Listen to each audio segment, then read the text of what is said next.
merci d'être présent ce vendredi 5 septembre pour une fois de plus faire le point sur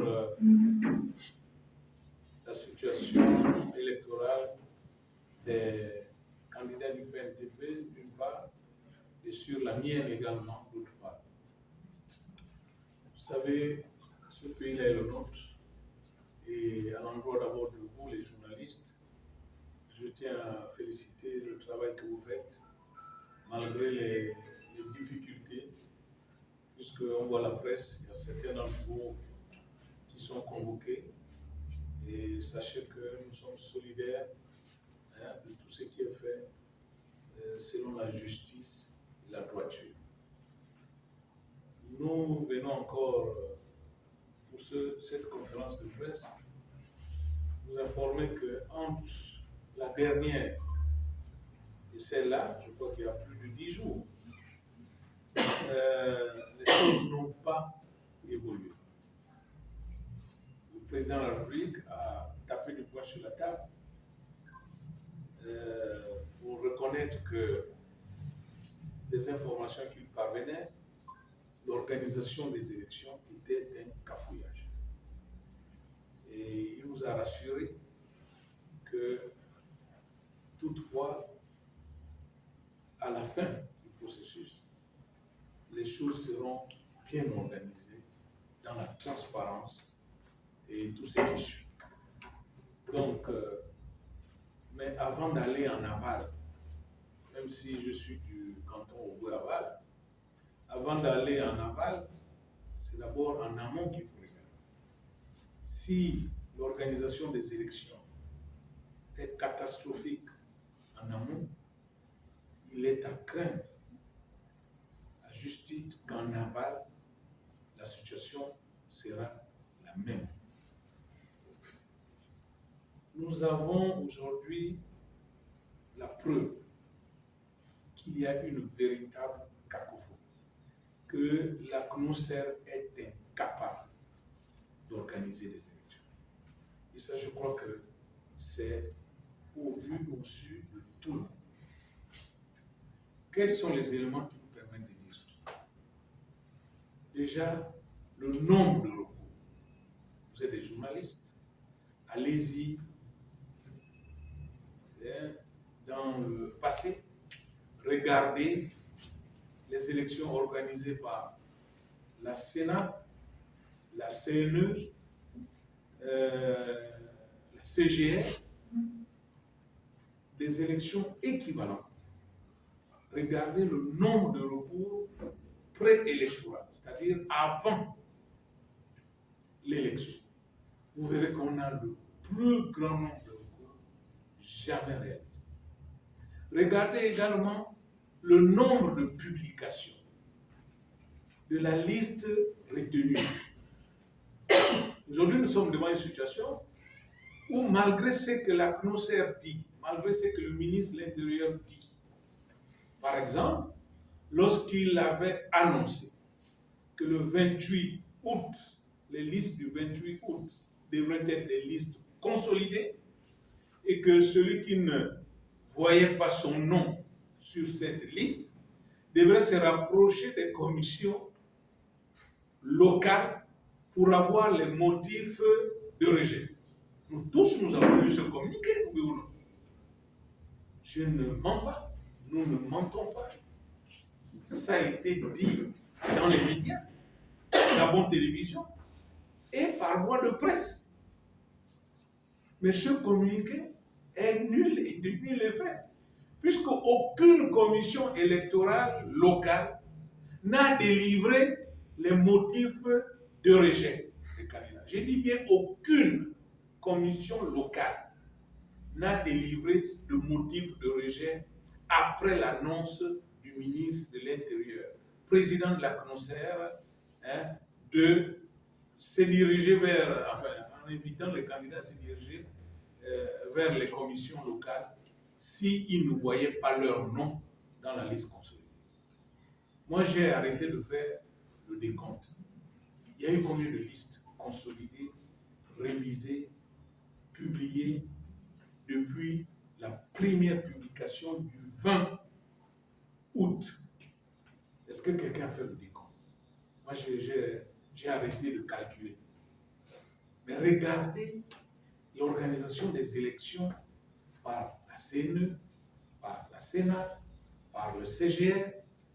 Combien de publications ces commissions électorales faisaient avant les élections?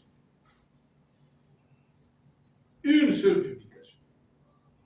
Et après, ça laisse l'ouverture pour les recours.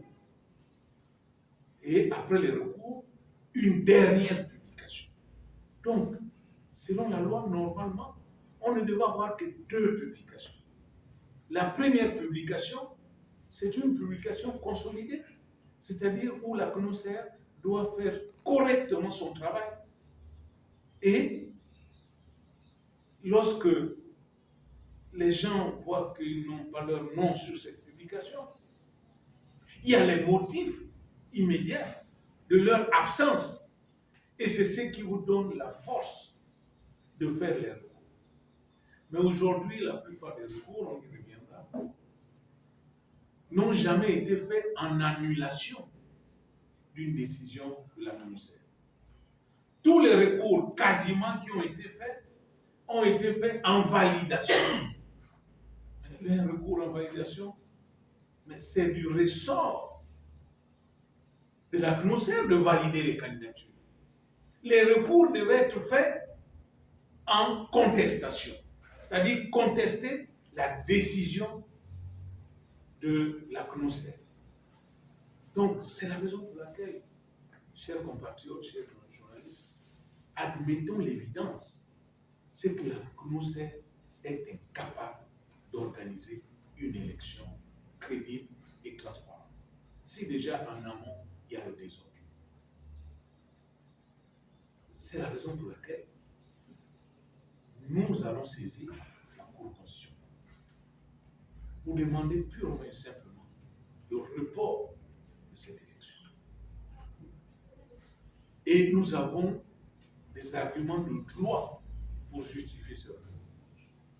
Et l'un des arguments, c'est l'équité, la justice devant tous les candidats. Parce que tous les candidats doivent être sur la ligne de départ au même moment. Et la loi dit c'est 1 mois avant l'élection. L'élection étant le 27 septembre, on a des mois de 30, 31 jours.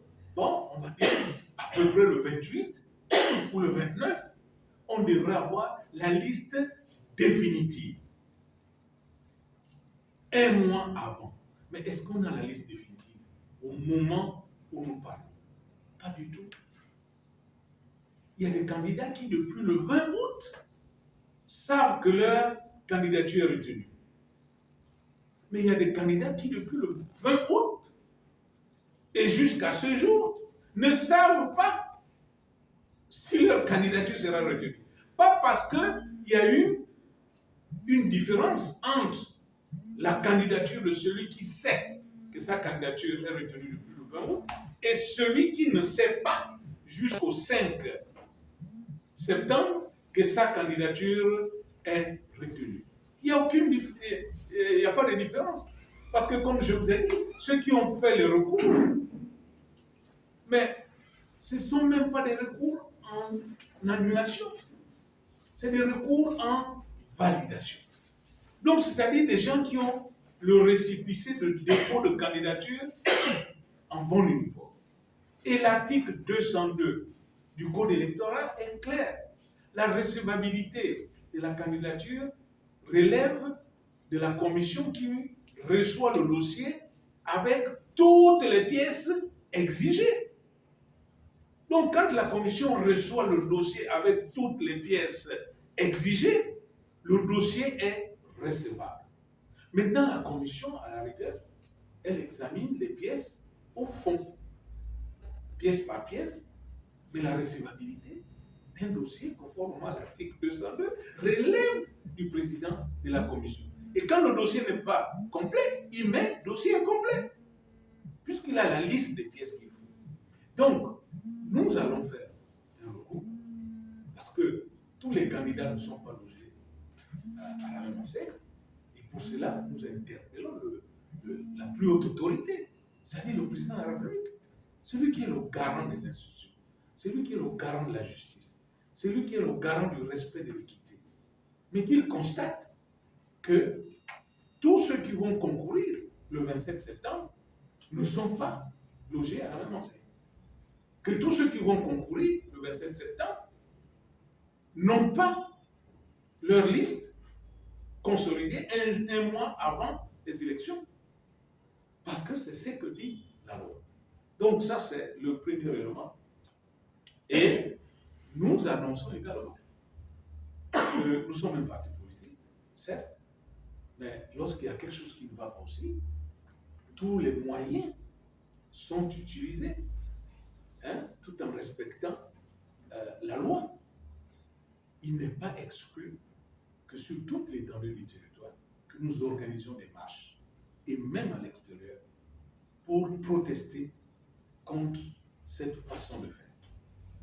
Parce que nous avons l'impression que le désordre qui se produit aujourd'hui, c'est une impression, certes, mais elle est renforcée par certains éléments, que le désordre qui se produit aujourd'hui donne l'impression que sur chaque siège de député, c'est-à-dire sur les 145 sièges de députés, c'est comme s'il y avait des roitelets sur chaque siège, et ce sont ces roitelets qui décident de qui ils vont affronter pendant ces élections. Donc ils décident de leurs adversaires. Ils choisissent leurs adversaires. Parce que le problème du PNTP, le problème de Jean Miyama, il n'est pas le seul. C'est sur toute l'étendue du territoire. Il y a des gens qui se plaignent. Et donc il y a des roitelets, on a l'impression. Sur les 145 sièges, parlons des députés, sur chaque siège, nous avons un roitelet qui décide de qui il veut affronter le 27 septembre. Et donc, eh bien, les listes qu'il ne veut pas affronter, on les enlève, purement simplement. Et je serais tenté, donc, de penser qu'entre la 4e République et la 5e République, on va dire, ou bien entre les autres républiques et la 5e République, la nouveauté dans les autres républiques, c'est en aval que le désordre se produit. C'est-à-dire, il y avait moins de réclamations de candidatures rejetées. Tout le monde y allait. Et à la fin, le tripatouillage se faisait. On a l'impression, ce sont toujours des impressions, qu'on a inversé, maintenant à la 5e République, le tripatouillage se fait en amont pour choisir qui part et qui ne part pas, pour qu'en aval, on dise que l'élection a été transparente et crédible. Parce qu'on s'est séparé en amont d'abord de tout ce qui pourrait conduire les uns et les autres à tricher.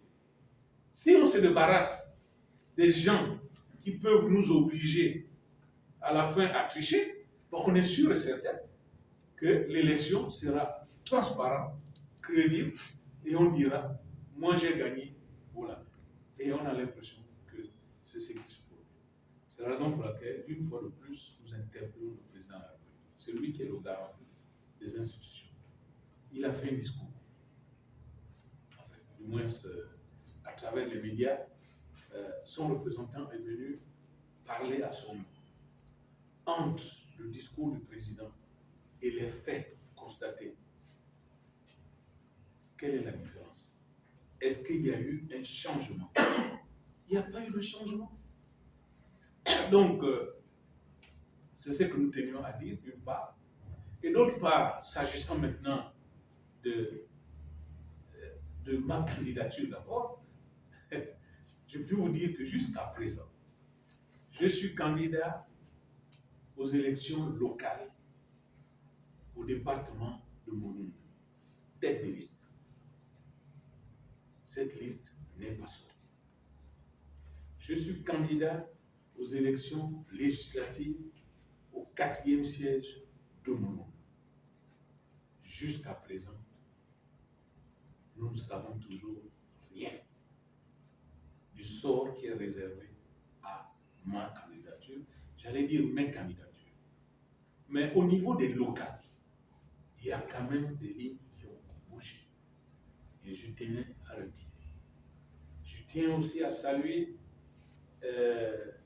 vraiment je vais dire, le courage et le travail du tribunal administratif de Lamoutou, auprès duquel j'ai fait un recours. Parce que dès que le ministère tergiversait, venez le lendemain, on vous appelle, on a senti le piège. Le piège consistait à tirer en longueur pour faire en sorte qu'il n'y ait plus de recours. Parce qu'aujourd'hui, la Cour constitutionnelle refuse les recours par rapport à ce que le ministre a dit le 28 août. Il n'y a pas eu de recours à la Cour constitutionnelle après la publication consolidée de la CNOSER à l'Union du 28 août. Je tiens à le préciser. Parce que pour la Cour constitutionnelle, là on fait des recours qu'une fois. Après la première publication. Maintenant, si le ministère sait mélanger les pédales pour faire des milliers de publications, mais ce n'est pas à chaque publication qu'on va venir faire des recours. Et là, d'une part, la Cour constitutionnelle a raison. Et donc, moi, j'avais pris les devants. Nous avions pris les devants. Dès que ça tergiversait, nous avons introduit donc des recours en validation, en annulation, puisqu'on n'avait aucun motif. Maintenant, au tribunal administratif, si je jette des fleurs à ce tribunal, mais c'est parce que quand ils ont reçu le recours, mais ils ont écrit à la commission électorale pour dire le nom de M. Yama ne figure pas. Pourquoi? Donnez-nous la raison. La commission électorale était obligée de répondre au tribunal. Mais le principe d'échange des pièces a voulu que le tribunal aussi m'informe de ce que la commission allait dire. C'est-à-dire la commission ne s'adresse pas à moi pour dire, Monsieur Yama, votre dossier est rejeté parce que pour telle ou telle raison, mais c'est plutôt maintenant en réponse au tribunal administratif qu'ils envoient le 31 août les motifs du rejet de ma candidature aux élections locales. Évidemment, le tribunal m'a fait parvenir ce motif en disant, voilà ce qu'on reproche à ta candidature, est-ce que tu as 2 jours pour faire aussi tes mémoires, pour dire si tu reconnais ce qu'on te reproche. J'ai fait les mémoires, j'ai envoyé, je ne peux pas vous en dire plus, puisque l'audience aura lieu demain, samedi, au tribunal de Koulamoutou. Et soyez rassurés, après cette audience, je vous communiquerai, parce que je n'ai pas envie qu'on m'accuse de violation du secret de l'instruction. Donc je vous informe par rapport à Koulamoutou. Moi, je connais le motif qui m'a été reproché. Excusez-moi de rire. Donc, ça c'est vrai. Maintenant, la Cour constitutionnelle. Alors là, la procédure n'a pas été la même. Là, je ne sais pas, puisque je suis allé au ministère pour demander les motifs par rapport donc aux législatives. Le ministère ne m'a rien donné.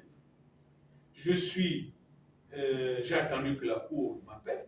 Je pensais que la Cour constitutionnelle devait faire comme le tribunal administratif, c'est-à-dire saisir la CNOSER pour dire pourquoi le nom de M. Yama ne figure pas, et puis me communiquer la réponse de la CNOSER.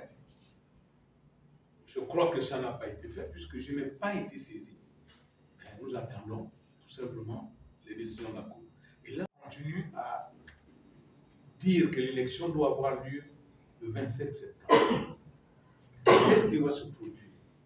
En fait, on veut amener les gens, certains candidats, parce que moi je suis persuadé, je suis intimement convaincu que mes 2 candidatures seront validées. Parce qu'il n'y a aucune raison qui puisse justifier le contraire. Aucune raison objective, puisque je suis dans l'objectif. Sauf si on n'est pas dans l'objectif. Mais ma candidature et la candidature de certains d'entre nous ici et même ailleurs, qui seront déclarés peut-être à 2 ou 3 jours du début du scrutin. C'est une façon de nous pénaliser.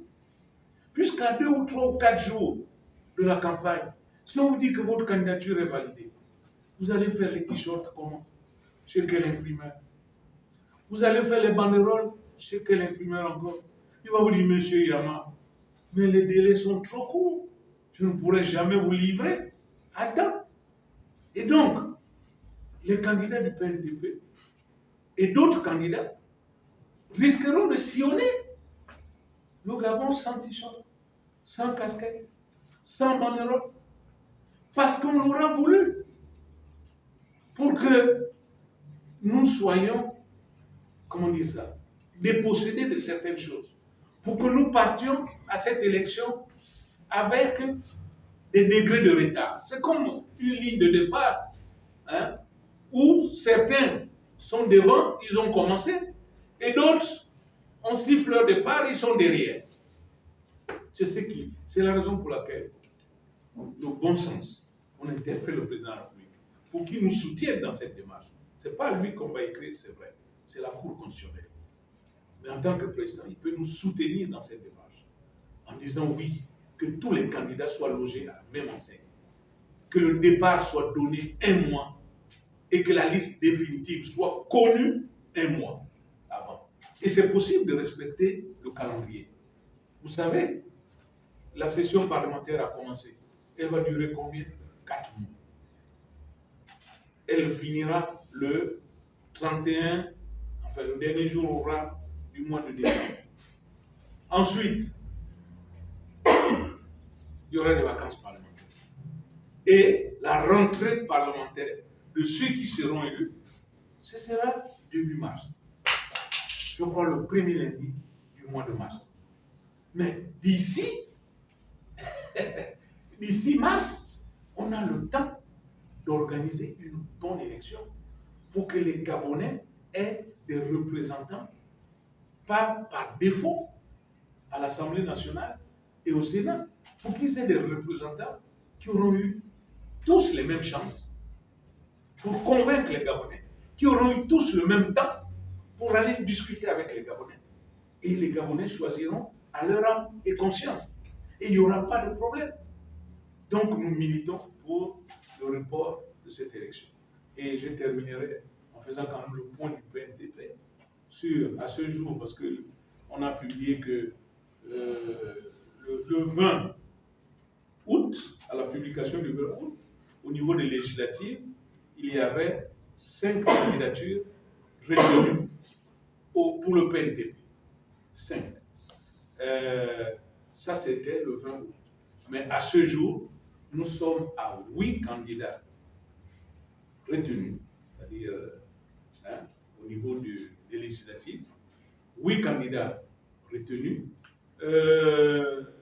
2 pour lesquels nous n'avons pas d'éléments sur le dossier. Nous avons par exemple notre frère ici, qui est notre candidat au premier arrondissement de Port-Gentil, qui, on ne retrouve pas son dossier. Officiellement, son dossier a disparu. Il a, voilà, il est là. Je peux te lever. Voilà. Notre candidat à Port-Gentil, au premier arrondissement de Port-Gentil, il est à la fois au local, le dossier est sorti au local, il est tête de liste au local, mais au législatif, son dossier est porté disparu. Donc, il y a des situations comme ça. Donc, on a deux. Celui de Boué aussi, on ne retrouve pas son dossier, il semblerait, et celui de Port-Gentil. Alors, la grande nébuleuse, c'est le département de Mouloundou. Salut chez vous. Le département de Mouloundou, nous avons deux candidats à la députation pour lesquels des recours ont été faits et on n'a aucun résultat.